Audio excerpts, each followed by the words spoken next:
अफजल खानाला ठार मारल्यानंतर शिवरायांनी पुढे काय केले? अफजल खानाच्या भेटीत शिवरायांनी शत्रूचा कपटभाव ओळखून त्याचा वध केला. राजकीय शत्रू. अफजल खान हा राजकीय शत्रू होता, त्यामुळे शिवरायांनी रणनीतीनुसार कारवाई केली. सुरक्षित. खानाचा वध केल्यानंतर शिवरायांनी त्याच्या मुलांना व सैनिकांना सुरक्षित ठेवले. दिलासा. शिवरायांनी खानाच्या पुत्राला पोटाशी धरले व त्याला दिलासा दिला.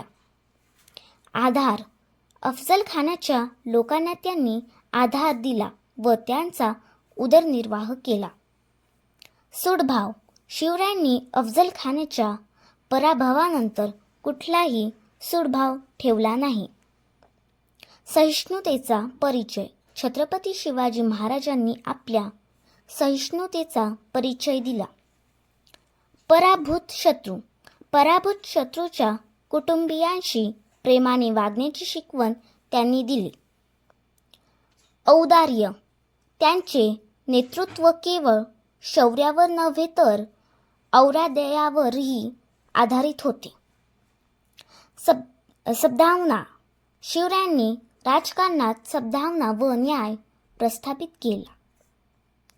प्रसंग.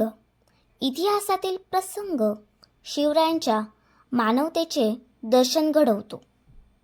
अफजल खानाचा वध केल्यानंतर त्यांनी राज्यकारभारात अधिक मजबूत केला.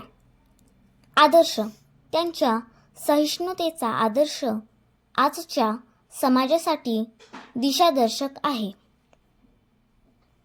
निर्णय. शिवरायांचे निर्णय केवळ विजयापुरते मर्यादित नव्हते, तर भविष्यातील राज्यव्यवस्थेसाठी होते. जय भवानी, जय शिवाजी. छत्रपती शिवाजी महाराज की जय. झाडे लावा, जीवन वाचवा, या धरतीचे स्वर्ग बनवा.